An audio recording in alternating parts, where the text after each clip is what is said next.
અગોચરની યાત્રાના પથિકોનું હૃદયથી સ્વાગત છે. મિત્રો, જેને યોગ માર્ગમાં રસ છે એમને આ વિડીયોમાં કંઈક વિપરીત લાગશે, પણ પરમાત્મા આ જગતની નાનામાં નાની વિધિથી પણ પ્રાપ્ત થઈ શકે એમ છે. એ અગાઉ પણ આપણે વાત કરેલી. આ દુનિયાની કોઈ એવી વિધિ નથી જે ખોટી હોય. જરૂર છે ફક્ત લગનથી મંડી પડવાની. કુંડલીની જાગરણ પાછળ દુનિયા પડી છે. ધ્યાન સાધનાની ધૂણી દખાવી જોગીઓ મંડ્યા છે. સત્સંગ ભજનની ધૂન લગાવી ભજનીકો લાગ્યા છે. મોટા મોટા આશ્રમો બાંધી ગુરુઓએ લાખોની સંખ્યામાં પબ્લિકને પરમાત્મા સુધી પહોંચાડી દેવાની હોડ માંડી છે. પણ છતાંય લાખોની પબ્લિકમાં કોઈ એક એવો બચ્ચો નથી કે જે બહાર આવ્યો હોય. બસ ગુરુઓના પગ ધોઈ પીધા કરે છે અને જન્મ ઉપર જન્મ લીધા કરે છે. કોઈ ઓરે હીરા ને ચાંદી, મારો સતગુરુ ઓરે હાચા હીરલા. કોઈ ઓરે હીરા ને ચાંદી, મારો સતગુરુ ઓરે હાચા હીરલા. મારો સતગુરુ ઓરે હાચા હીરલા. પણ શિષ્યના ભાગમાં કોઈ હીરલા આવતા નથી. મિત્રો, આપણે આગળના વિડીયોમાં જોયું કે ભાઈ, તમારા ચિત્તનો પ્રદેશ છે એ એકદમ સરળ છે. સીધું સાદું નાજુક અને એમાં પાછું તરલ પદાર્થ છે. એને જે ઘાટમાં નાખો એ ઢળી જાય. જે પકડાવો એ પકડી લે. એવું તમારું ચિત્ત છે. તો જ્ઞાન માર્ગના પથિકોએ એનો લાભ લીધો. કોઈ સાધના, કોઈ મંત્ર તંત્ર, કોઈ પૂજા આરાધના, કશું જ નહીં. બસ સીધા સાદા અને સરળ બની ગયા. જેમ છે જેવું છે બસ સ્વીકારી લીધું. તારી મોજ, તારી મરજી, તારી રજામાં રાજી. અને અંત એ જ છે મિત્રો. સંપૂર્ણ આધ્યાત્મિકતાનો અંત એ જ છે કે તારી રજામાં રાજી. પણ યોગ માર્ગ માને છે કે તમારું અંદરનું સ્ટ્રક્ચર ના બદલાય. યાની કે યોગથી તમારો કામ, ક્રોધ, લોભ, મોહ આ સંપૂર્ણ મટી ના જાય ત્યાં સુધી તમે કેવી રીતે એની રજામાં રાજી રહી શકો?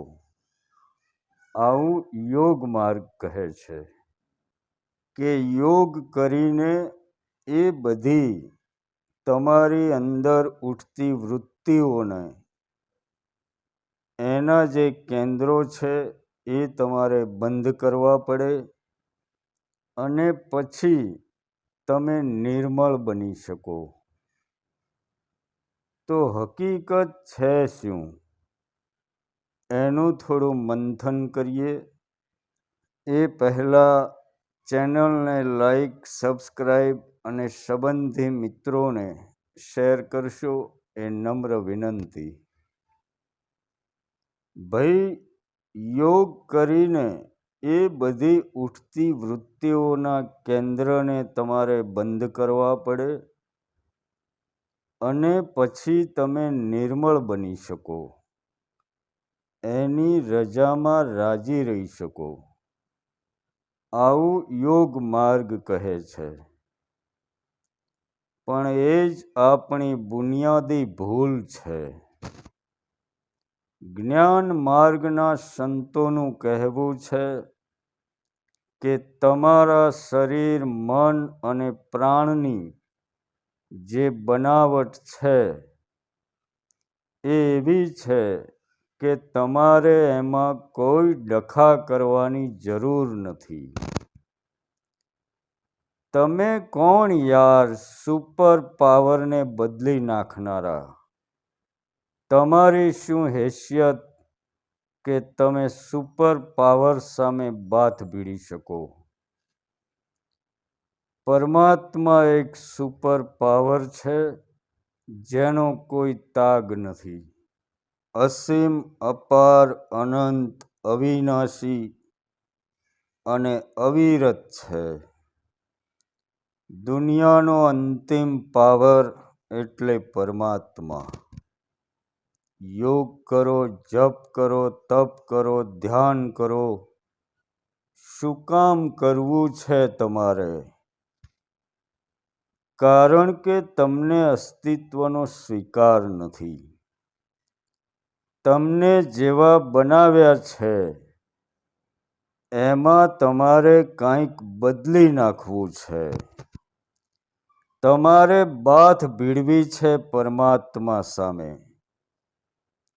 તમે પરમાત્માને કહેવા માગો છો કે તે બનાવ્યું છે એમ નહીં ભાઈ. જો હવે હું તને બતાવું કે મનુષ્ય કેવો હોવો જોઈએ. આમ ના હોય. તારી બનાવટમાં ખામી છે એવું કહેવા માગો છો તમે? જ્યારે સૂફી સંતો એમ કહેવા માગે છે કે તારી રજામાં રાજી વાલા, તારી મોજ, અમારી શું મરજી, જેવો છું તારો છું, કામી, ક્રોધી, કપટી, લાલચી, લોભી વાલા તે બનાવ્યો છે મને. તારી બનાવટમાં હું ડખા કરું એવી હેસિયત મારી ક્યાં? મિત્રો, ધોળકા પંથકમાં એક સંત થઈ ગયા, સંત ભવાનીદાસ. જોધલ પીરના એ શિષ્ય હતા. એમનું એક ભજન છે કે તમે જોજો રે આમાં જંતરીનો વગાડનાર કોણ છે. એમાં એક પંક્તિ છે મિત્રો. ભવાનીદાસે લખ્યું છે કે ધ્યાન, જ્ઞાન, છંદ, રાગ પહોંચે નહીં વૈરાગ. લો કરો વાત. ધ્યાન, જ્ઞાન, છંદ, રાગ પહોંચે નહીં વૈરાગ. એની આગળ કાંઈ કામમાં નહીં આવે વાલા. તો કંઈક આપણી બુનિયાદી ભૂલ છે એમ નથી લાગતું તમને? મિત્રો, તમે નાના હતા, તમને સમજણ નહોતી, ત્યારે પણ તમારા મોઢા ઉપર કોઈ કપડું આવી જાય અને તમને શ્વાસ લેવામાં તકલીફ પડતી, ત્યારે પણ તમારા નાના નાના પગથી ગમે તેમ કરીને તમે એક કપડું ખસેડી દેતા. તમને યાદ ના હોય તો તમારા નાના બાળકને તો જોયું હશે તમે આવું કરતા. તો એને કોણ એવું કહેતું હશે કે ભાઈ તું લાતો માર અને ધીરે ધીરે કપડું ખસી જશે? વિચાર્યું છે કદી તમે? એ છે તમારો સાચો સદગુરુ વાલા, દુનિયાનો મહાન સંત. મોટામાં મોટો જોગી ભાઈ, તમારી અંદર બેઠેલો સદગુરુ. અરે બાળપણ જવા દો, હાલ તમે રાતે નક્કી કરીને સૂઈ જાઓ કે સવારે 4 વાગે જાગવું છે. કોઈ એલાર્મ ના મૂકો, છતાં તમને વહેલા જગાડી દેનાર કોણ છે વાલા? એને શોધવા નીકળ્યા છો તમે, જે જન્મો જન્મથી તમારી સાથે છે. વિચાર તો કરો, સુરતા ને નૂરતા ને કુંડલિની ને બધું બરાબર જ છે. એના હુકમથી જે ચાલે છે એ બધું બરાબર છે. તમારે કશું બદલી નાખવાની જરૂર નથી. મૂર્ખ બનાવે છે તમને આ ધર્મના ઠેકેદારો. મિત્રો, આ જાગવાનું છે. એની ખોજ કરવા નીકળ્યા છો, જે તમારી ખોજ કરવા નીકળ્યો છે. અને બેઉ જ્યારે સામ સામે મળો છો, ત્યારે બેઉ એકબીજાને મૂર્ખ સમજો છો. ખોજ શેની છે ભાઈ તમારે? જે બરાબર ચાલે છે તંત્ર, એમાં ડખા કરવા છે તમારે? અને પાછા પોતાની જાતને યોગી કહેવડાવવું છે? સ્થિર થઈ જાઓ, સુરતા ને નૂરતા ઓળખી લ્યો. જ્યોત થશે ને પ્રકાશ થશે. બ્રહ્મા છે જગત મિત્રો. તમારી સિવાય આ જગતમાં બીજો કોઈ પરમાત્મા નથી. તમારાથી મોટો કોઈ સંત આ જગતમાં નથી. તમારાથી પવિત્ર પરમ તત્વ આ જગતમાં કોઈ બીજું નથી વાલા. એટલે અગાઉના ઘણા વિડીયોમાં મેં કહેલું છે કે શરમ કરો યાર, કે કોઈ પણ લલ્લુ પંજુની આગળ તમારા અલખને ઝુકાવી ના દો. શરમ આવવી જોઈએ તમને. તમારી ચેતનાને રૂંધી દેવામાં આવી છે મિત્રો. એક ષડયંત્ર ઊભું કર્યું છે આધ્યાત્મિક જગતના માર્ગમાં. અલા ભાઈ, જેમને લોકોએ સંત સમજી એમના ભજનોની સાખીઓના ઉદાહરણો આપ્યા છે, આજકાલના બની બેઠેલા સંતો, એમને ખબર નહીં હોય, પણ એ સંતોના આશ્રમોમાં એમની હયાતીમાં કોઈ નીચી વર્ણનું માણસ જતું તો એને પાણીની છાંટ આપીને દૂર બેસાડવામાં આવતા. અને એના ઉદાહરણ રૂપે આજે પણ એવા માણસો છે જેમણે આ અનુભવ લીધેલા છે.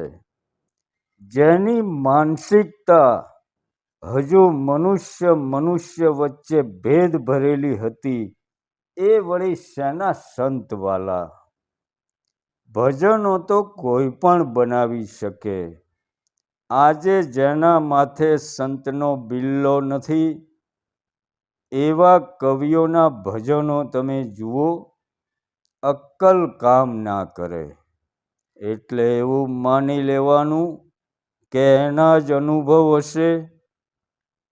જેની મનુષ્યને મનુષ્ય તરીકે જોવાની માનસિકતા નહોતી બદલાઈ, એવા લોકોના નામે ગગન મંડળને 10મા દ્વારના ભજનો ચડાવી દેવામાં આવેલા છે.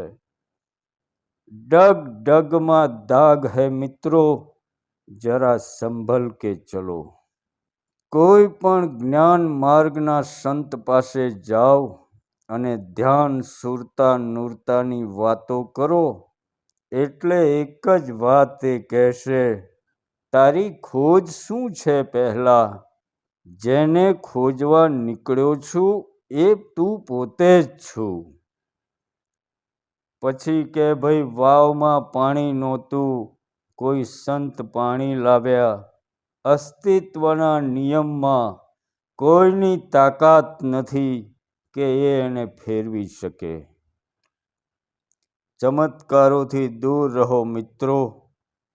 આધ્યાત્મને વિજ્ઞાન સાથે લઈને ચાલો.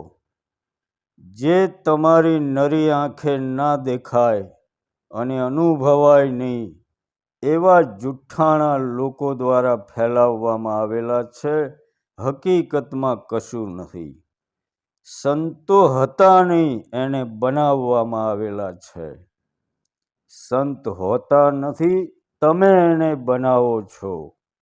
તમે કોઈને સંત માનો એટલે સમજો કે તમે અસંત બની ગયા.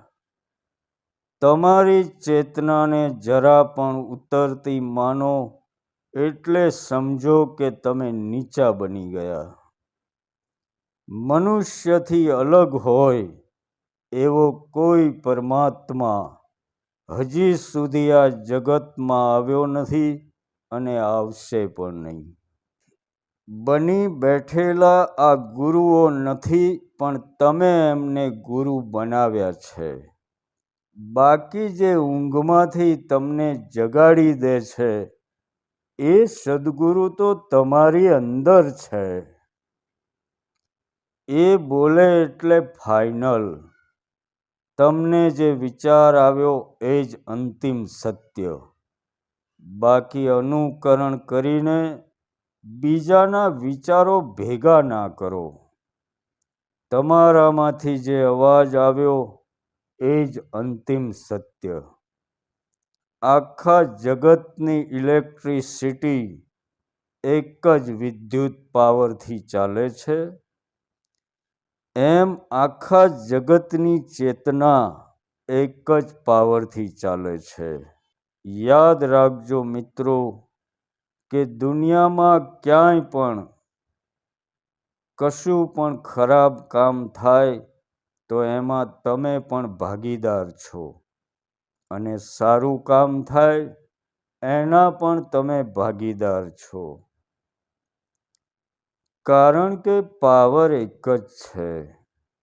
બસ તમે એ પાવરને કેવી રીતે ઉપયોગ કરો છો એ તમારે જોવાનું છે. જેણે તમને બોલતા શીખવ્યા, ચાલતા શીખવ્યા, એની વાત તમારે નથી સાંભળવી. અને સામે પેલો એમ કહેતો હોય કે મારા જેવો કોઈ સંત નથી, એના પગે તમારે પડી જવું છે. તમારી અંદર રહેલા અલખને જ્યાં સુધી આ પોપટિયા જ્ઞાનવાળા આગળ ઝુકાવતા રહેશો ત્યાં સુધી તમે એને રિસ્પેક્ટ નથી આપતા. એવું સમજી લેજો. આજથી નક્કી કરો મિત્રો કે એ લઈ જાય ત્યાં જઈશ, એ કરાવશે કરીશ. મારી અંદરથી ઉઠેલો વિચાર એ જ અંતિમ સત્ય. મારી અંદર બેઠેલા પરમાત્માને ક્યાંય કોઈની પણ આગળ ઝૂકવા નહીં દઉં. આજથી સત્ય બોલવાનું ચાલુ કરો. તમે બોલો એ સત્ય થઈ જશે. તમે બસ તમારામાં ડૂબી જાઓ. સતત મંથન કરો અને જુઓ તમારી અંદરથી એ અલખ અવાજ આપશે. પણ મૂળ તમારો અટકાવ અહીંયા જ છે કે સાદું, સીધું અને સરળ અસ્તિત્વ તમને પોસાતું નથી. તમારા મનને કાંઈક અઘરી વિધિઓ જોઈએ છીએ. અઘરું ધ્યાન કોઈ બતાવે તો તમે અહોભાવમાં આવી જાઓ છો. એ જ્ઞાન માર્ગમાં કશું જ નથી. બસ એક જ મંત્ર છે કે માણસ બનો, ભેદ અને દ્વૈત મટાડો. જ્યાં સુધી તમે એને તમારાથી અલગ સમજો છો ત્યાં સુધી કશું જ નથી. તારી રજામાં રાજી, તારી મોજ મારી શું મરજી. તો પછી કોઈ ધ્યાન કરીને તમને એણે જેવા બનાવ્યા છે એમાં સુધારો કે વધારો કરી નાખવાની કોઈ જરૂર નથી. અંતિમ પાવર તમે જ છો મિત્રો.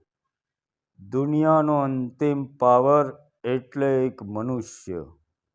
યાદ રાખો, એક જ સૂત્ર, તારી રજામાં રાજીવાલા. અંતમાં સાચા આધ્યાત્મિક તરફ વધવું હોય તો કોઈ પણ સમયે આધ્યાત્મિક બાબતે મૂંઝવતા પ્રશ્નો પૂછી શકો છો. સ્ક્રીન ઉપર નંબર આપેલો જ છે. એમાં વોટ્સઅપ નથી એટલે મેસેજ કરવો નહીં, સીધો કોલ કરી દેવો.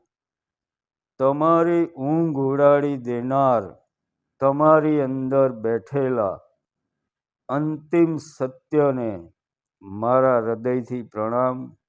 તો મળીશું મિત્રો આવતા એપિસોડમાં.